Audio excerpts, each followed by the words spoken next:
All right, let's dive right into this explainer. Today, we're cracking open an ancient text that, honestly, reads exactly like a modern political thriller. We're unpacking a really fascinating excerpt from the Mahabharata, specifically focusing on the intense backroom strategizing in the Jatugriha Parva. We're zeroing in on section 144, where the sheer mechanics of power, public relations, and shady backdoor dealing are just laid completely bare for us to examine.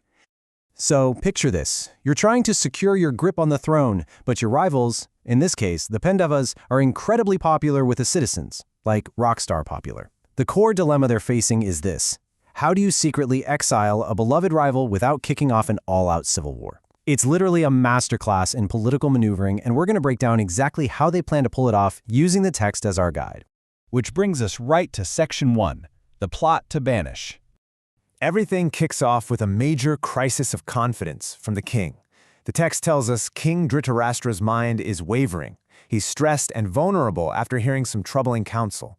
Seeing this weakness, his ambitious son Duryodhana, along with his inner circle, Karna, Sakuni, and Duhsasana, they hold a secret consultation. Duryodhana makes a highly calculated pitch to his dad, saying, "Send, O father, by some clever contrivance, the Pandavas to the town of Varanavata. We shall then have no fear of them." Now, the key phrase here is clever contrivance. Think of it less like a formal declaration of war, and actually, it's more like a hostile corporate takeover. It's a quiet, engineered removal. But it's never quite that simple, is it? Let's look at Section 2, the public relations problem. This is where Dhritarashtra voices his absolute biggest fear, the citizens. They absolutely adore the Pandavas. A forceful exile would be complete political suicide because of this overwhelmingly positive public image. First off, there's the legacy of their father, Pandu. He was devoted to virtue, he famously yielded the kingdom to Dhritarashtra, and crucially, he maintained the state's counselors and soldiers. He built deep institutional loyalty. Then, you have his son Yudhishthira, who the text describes as virtuous, highly accomplished, and world-famous. The reality on the ground is stark. The Pandavas are the clear favorites of the people, and they possess incredibly powerful allies. You can practically feel Dhritarashtra's paranoia here. He asks Duryodhana point blank, "Shall not, O child, the citizens slay us with all our friends and relatives now on account of Yudhishthir?" He knows for a fact that if they use brute force to exile the Pandavas from their ancestral kingdom, the people will violently revolt. It's a classic PR nightmare. The target is just too beloved to attack directly. So how do they get around it? Let's move to Section 3, controlling the treasury.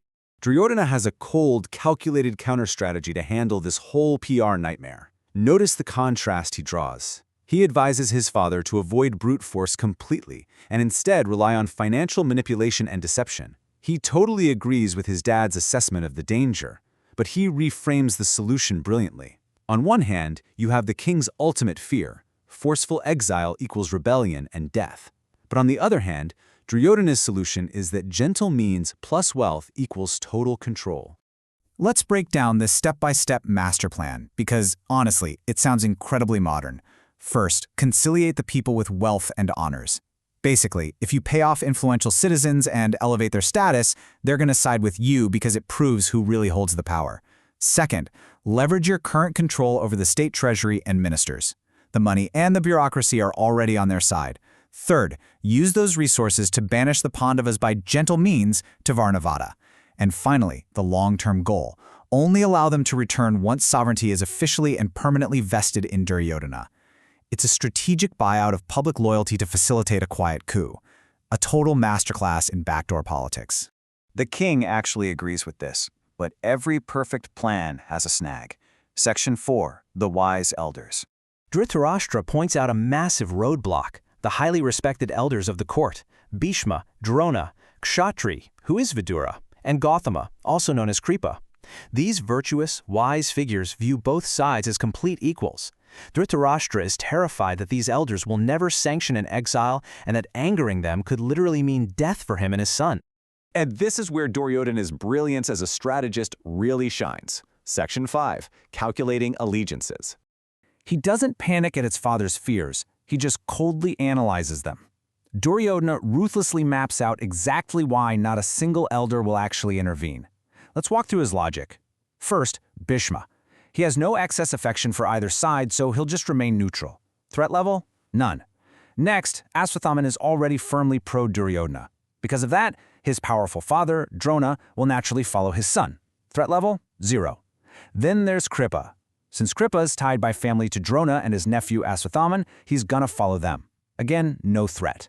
Finally, Vidura. Duryodhana knows Vidura is secretly a foe, but points out he's entirely dependent on the king for his livelihood. Even if he sides with the Pandavas, he's completely isolated and harmless on his own. When you visualize this voting block, it proves his point perfectly. The elders are effectively neutralized. You've got the neutral bloc, the loyal by proxy bloc who are bound by family ties and self-interest to side with the crown, and the powerless foe who is totally dependent on the state's purse strings. These elders, who the king feared as a unified moral roadblock, are actually just a fragmented, easily manageable group. But then, we finally see the raw, burning emotion driving all of this cold logic.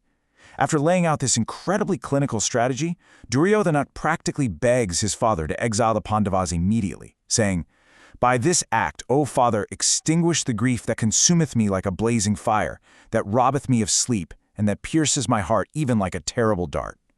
It is a really powerful reminder that behind even the most intricate, calculated political machinations, there is almost always deep-seated personal desperation. So to wrap up this explainer, we really have to ask ourselves, can a house of cards built on this level of political manipulation truly stand? We've seen the masterful plotting, the strategic control of the money, the targeted manipulation of the elders, but can a kingdom secured through calculated deception and manipulated allegiances actually survive the fallout? Does this clever contrivance solve the problem, or does it just delay an even bigger explosion?